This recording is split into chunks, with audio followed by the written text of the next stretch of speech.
Hello বন্ধুরা, ভূতু কিচেনে সবাইকে স্বাগত। আজ চলে এসেছি একদম অন্যরকম একটা ভিডিও নিয়ে। আজ আমরা বানাবো ডালের পুর দিয়ে নিরামিষি দম আলু। তার জন্য আমরা এখানে নিয়ে নিয়েছি 500 গ্রাম আলু। দেখো, আলুগুলিকে এইভাবে কেটে ধুয়ে নিয়েছি। এরপর আমরা আলুর মাঝখানের অংশগুলিকে এইভাবে বার করে নেব। এই যে এইভাবে আমরা মাঝের পুরো অংশটা বার করে নিয়েছি। এভাবে আমরা সমস্ত আলুর টুকরোগুলি থেকে এইভাবে বার করে নেব। এখন আমরা আলুগুলিকে সিদ্ধ করে নেব। তার জন্য আমরা কড়াইতে জল বসিয়ে দিয়েছি এবং জলটা গরম হয়ে গেছে। এরপর আমরা আলুগুলিকে একে একে দিয়ে দিচ্ছি। আলুগুলি যতক্ষণ সিদ্ধ হচ্ছে ততক্ষণ আমরা ভিজিয়ে রাখা ছোলার ডাল এবং বের করে নেওয়া আলুগুলিকে আমরা মিক্সিতে একসাথে দিয়ে পেস্ট করে নেব। এর মধ্যে আমরা দিয়ে দেবো 4টে কাঁচা লঙ্কা এবং কিছু পরিমাণ আদা কুচি। এরপর সামান্য জল দিয়ে আমরা এগুলিকে পেস্ট করে নেব। পেস্টটাকে আমরা তৈরি করে নিয়েছি। এই যে অন্যদিকে আমাদের আলুগুলো সিদ্ধ হয়ে গেছে, আমরা আলুগুলিকে তুলে নিয়েছি।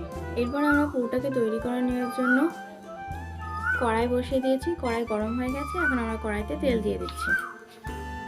এরপর দিয়ে দেবো জিরে ফোড়ন। জিরেটা ভাজা হয়ে আসলে আমরা এতে দিয়ে দেবো ডাল এবং আলুর পেস্ট। দিয়ে দেবো পরিমাণ মতো লবণ। এরপর এটাকে ভালোভাবে নেড়ে চেড়ে ভেজে নেব।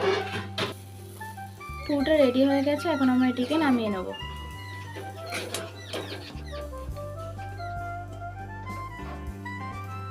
এবার এটাকে ঠান্ডা হতে দেবো। পুরটা এখন ঠান্ডা হয়ে গেছে। এইভাবে আমরা সমস্ত আলুগুলিতে পুরটা ভরে নেব। এই যে এইভাবে আমরা সমস্ত আলুগুলিতে পুর ভরে নিয়েছি। এখন আমরা পুর ভরা আলুগুলিকে ভেজে নেওয়ার জন্য কড়াই বসিয়ে দিয়েছি এবং কড়াই গরম হয়ে গেছে। এতে আমরা তেল দিয়ে দিচ্ছি। তেল গরম হয়ে গেছে, এখন আমরা আলুগুলিকে একে একে এতে দিয়ে দেবো। এগুলিকে খুব ভালোভাবে ভেজে নিয়েছি। এখন আমরা এগুলিকে একে একে তুলে নেব। এখন আমরা ওই তেলের মধ্যে দিয়ে দেবো জিরে এবং শুকনো লঙ্কা ফোড়ন। এগুলি ভালোভাবে ভেজে নেওয়ার পর আমরা এতে দিয়ে দেবো টমেটো কুচি। টমেটোটি নরম হয়ে যাওয়ার জন্য আমরা এতে সামান্য পরিমাণ লবণ দিয়ে দিয়েছি। এগুলি ভালোভাবে ভেজে নেওয়ার পর আমরা দিয়ে দেবো এতে আটা বাটা, দিয়ে দেবো জিরে বাটা। এগুলি ভালোভাবে আমরা এখন নেড়ে চেড়ে নেব।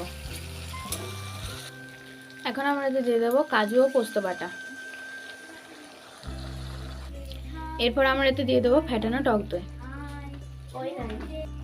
দিয়ে দেবো ধনে গুঁড়ো, লঙ্কার গুঁড়ো, স্বাদ মতো লবণ, সামান্য পরিমাণ চিনি, দিয়ে দেবো চেরা কাঁচা লঙ্কা, দিয়ে দেবো জল। মশলাটা ফুটে এসছে, এবার আমরা এতে একে একে দিয়ে দেবো ভেজে রাখা আলুগুলি। রান্নাটা প্রায় হয়ে এসছে, এখন আমরা এতে দিয়ে দেবো কাসুরি মেথি এবং বেটে রাখা গরম মশলা। সব শেষে আমরা ঘি দিয়ে নামিয়ে নেব। দেখো বন্ধুরা, আমরা এটাকে নামিয়ে নিয়েছি। আমরা এতে কোনো রকম হলুদ ব্যবহার করিনি, তা সত্ত্বেও কালারটা খুব সুন্দর এসছে।